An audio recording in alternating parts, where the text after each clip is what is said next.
If you drank a Red Bull in the past 90 days, I sincerely hope you're feeling well. But I am afraid for you.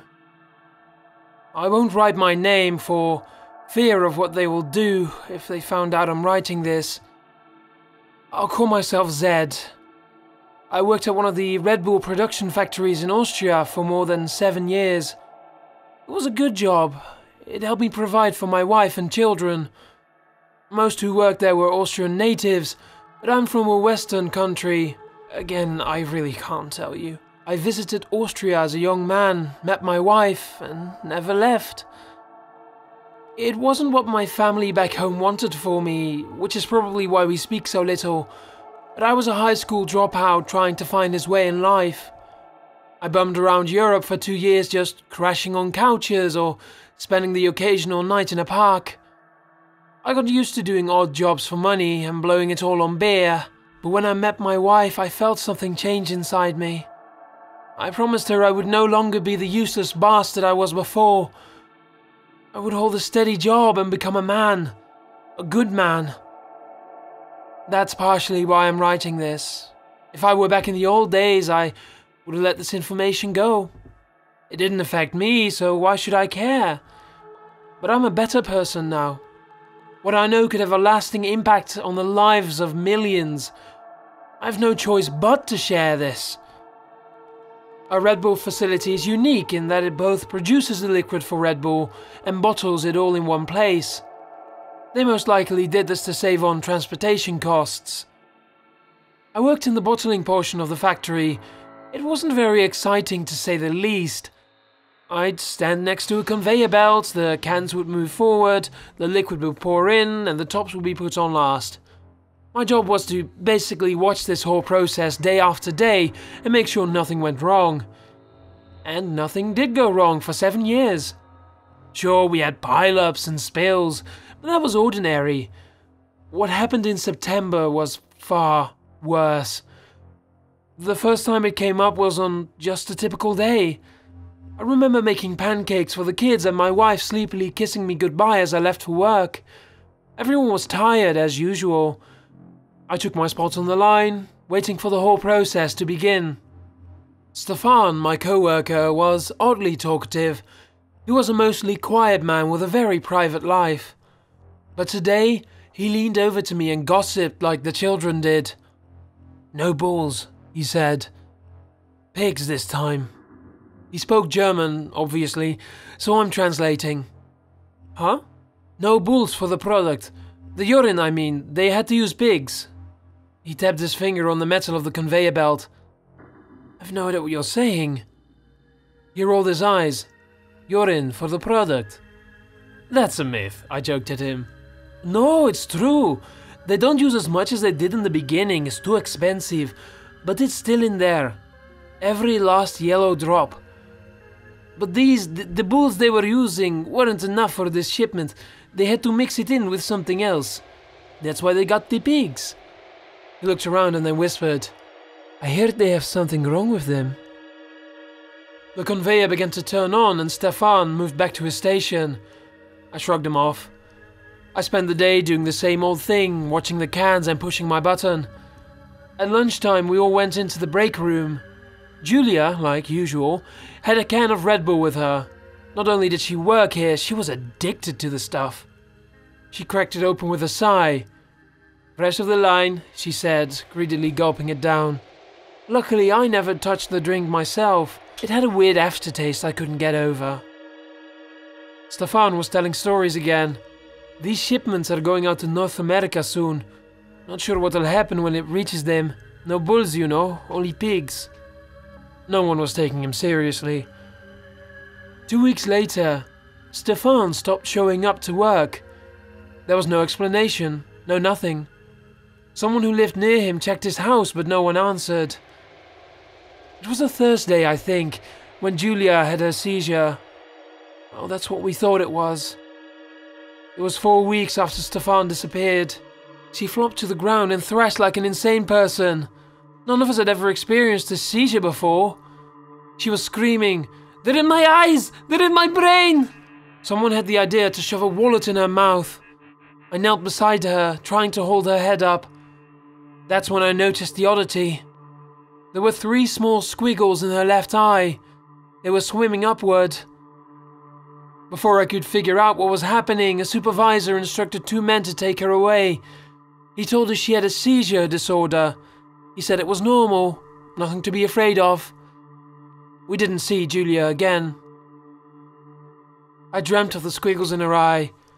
I was standing in the break room, except one of the walls had been replaced with a huge eyeball. One curly line began climbing up the eye, scooping bits of viscera as it ascended. Then 2 more followed. The lines started to come in focus. They looked like white snakes, except blood streaked their long bodies.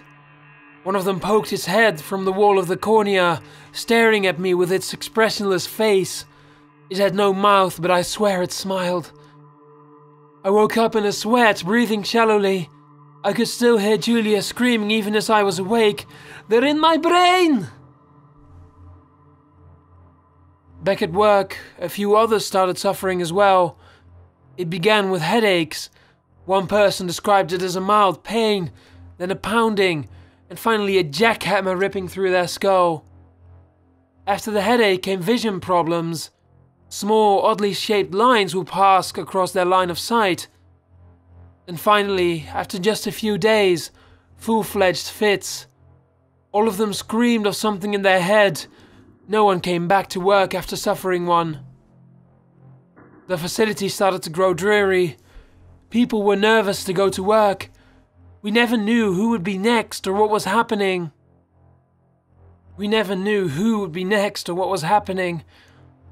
Finally, the supervisors had a company meeting. I remember finding it odd that, of our giant factory, only about 50% of the workers were present. Even the supervisors' numbers had dwindled. The big boss got in front of a microphone and spoke.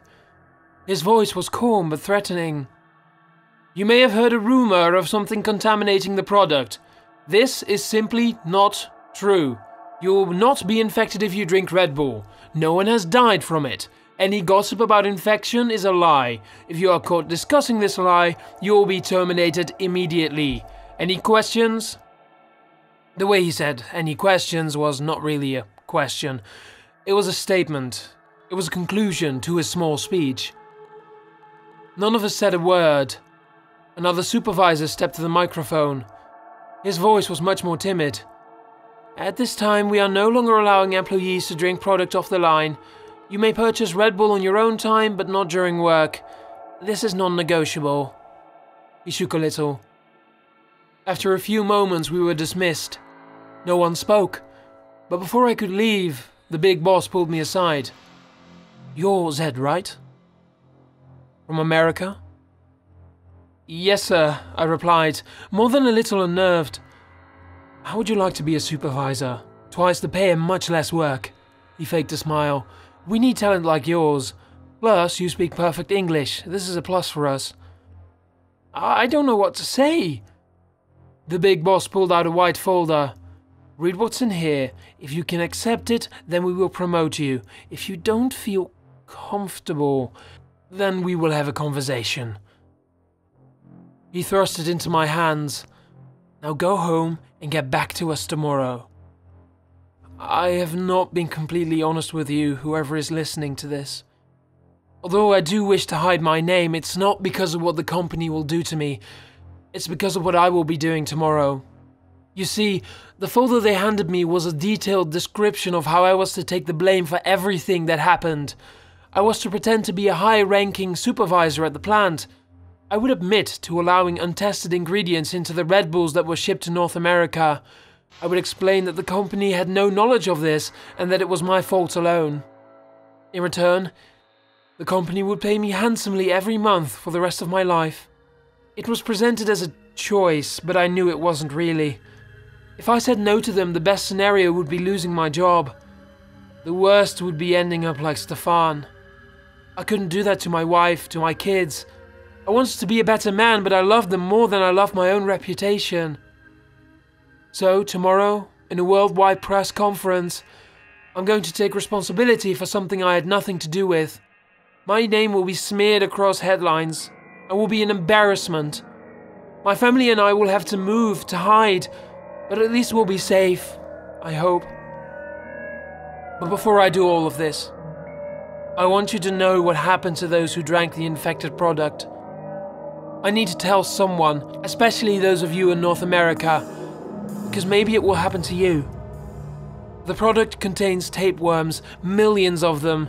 They eat through your body like wolves tearing at a deer. Except these aren't the ones you may have heard of. These don't live in your stomach. They travel up to your brain. Like thin, hungry predators, they move up your body and devour the insides of your skull. If you're lucky enough, you'll survive long enough to tell your loved ones you love them. If you aren't, you'll meet the same fate as Julia, writhing on the floor in agony, watching as they swim across your eyeballs. These infected products were shipped between September and November. The recall will start tomorrow, but many of you have been exposed to the worms already. Please seek medical help. Maybe a doctor can save you. Maybe I can save you, but this won't reach as many people as it needs to. If you're reading this and feel a headache coming on, or if you can see a small speck in the corner of your eye, I'm sorry. To tell you the brutal truth, you might as well be dead.